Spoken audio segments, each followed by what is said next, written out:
Hey guys, it's James Mackin, Monty Python 2011 here, and I'm going to do a review on Harry Potter and the Half-Blood Prince as quickly as possible.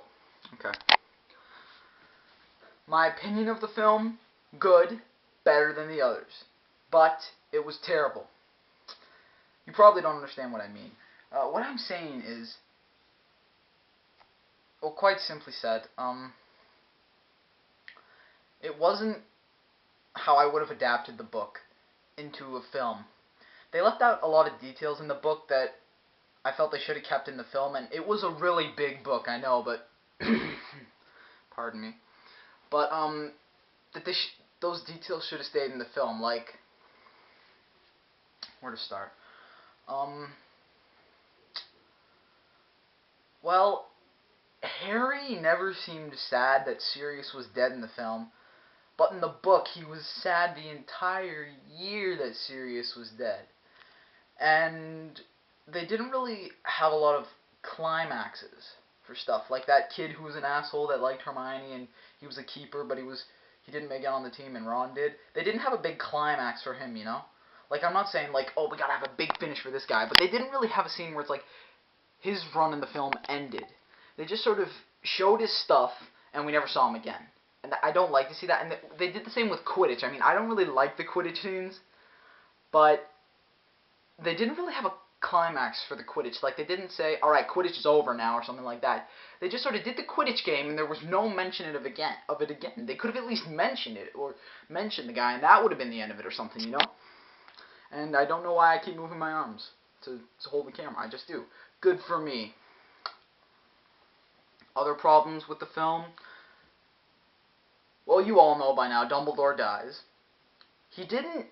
Harry, I'm talking about here, when Dumbledore died, Harry was like, oh god, I'm panicking, what am I going to do? I'm never going to live, this is, oh fuck, he's dead, what am I going to do now? He didn't seem pissed.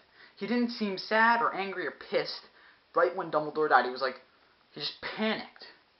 And I'm like, yes, yeah, you would panic, but in the book he seemed more like, Snape, you piece of shit, you killed Dumbledore, I'm going to kill you. And you saw him do that with the duel, but in the book he did that, right, like, that's Scruffy, because he's pissed about it too. You see him and he was just like, he was panicking, but he didn't panic in the book, he just got pissed. And he wasn't pissed when Dumbledore died in the film. He panicked, and that was a problem. Yeah. Other problems. Harry and Ginny's relationship. You didn't really see one between them. Like, there was all the, okay, Harry likes Ginny, Ginny likes Harry, but Ginny's with Dean. And then there was like, Harry likes Ginny, Ginny likes Harry, but they're not together because Ron doesn't want them to be together. You know, shit like that. And then it was like they were in the room of requirement, getting rid of the potions book. And my nose is itchy. And she kisses him, and it's like, I'll always be in here for you, or something like that. And Scruffy's trying to open the door. And, come on in, Scruffy. Say hello. Say hello to, people. Woof. Hello! Yeah, Scruffy said hi. What else about the film? Yeah, about going back to Harry and Ginny's relationship, there was the kiss scene, but that didn't see the stemming of a relationship. That was just like, oh, we like each other, but we can't be together, sort of. And after that, between that and the end of the film, you never really saw them having a relationship with each other. I mean, there was the time when they looked at each other at Dumbledore's tribute scene, but you couldn't have told they had a relationship. They were more like, fuck. That's what it seemed more like. Shit, this guy's dead. We're screwed now. And other problems, when Snape revealed he was the Half-Blood Prince, like, how did he know that Harry knew anything about the Half-Blood Prince? I mean, you think maybe from the Sectum Sempora scene, where he does that to Malfoy in the bathroom. But, no, it just didn't seem like that for me. I thought, like, Snape would have come up to Harry and is like, when I left potions, when I was teaching potions, you were doing really bad, but when I left, you're doing really good. And now you're crap at Defense Against the Dark Arts. Going back to that, we never saw Snape teach a Defense Against the Dark Arts classroom in the whole damn film. What the hell? These books are about Defense Against the Dark Arts, and Snape too, and Snape gets a class where he's teaching it, which is what he's always wanted, and we don't see it in the film. What the hell, you stupid filmmakers? God damn it. Oh, it pisses me off. Okay, what else? Ron didn't say anything in the end, And I would arguably say he went through the most character development stuff in the film. But he didn't say anything at the end, and you realize with all the character development he went through, he really didn't really have anything to say at the end. But it's the end of the film. He's got to say something. I don't care if it's one line or 20. He's got to say something. I mean, like, even just a yeah or a that would have been fine. Pardon me.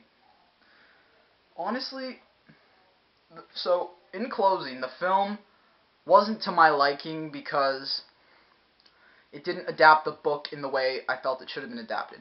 Some good things, though. There's always good things about these films, and some good things. Tom Felton stole the show.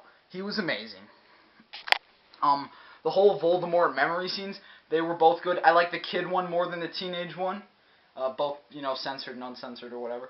But I just felt the kid one was just that much more awesome and win and rock and all that shit, Other good stuff, we saw more Lupin and we saw more Bellatrix. These are two characters that we need to see a lot more of in the films, and we didn't see Bellatrix that much in 5, which is what they did the same thing with Fenrir Greyback that they did in the last film, except they actually didn't really do anything with Fenrir Greyback at all. They just brought him in and made him look scary. I mean, where the hell was Bill in Floor 2? Bill's supposed to become a werewolf, damn it. And where was Rufus Scrimgeour, the new Ministry of Magic head minister guy? He's a damn vampire and he's that amazing. What the hell? These filmmakers piss me off. Filmmakers, you better not fuck up for film number 7 and film number 8. You got 2 films and you take one book. You got 2 films to make one book that's shorter than the Half-Blood Prince by like 100 pages or something. I don't know.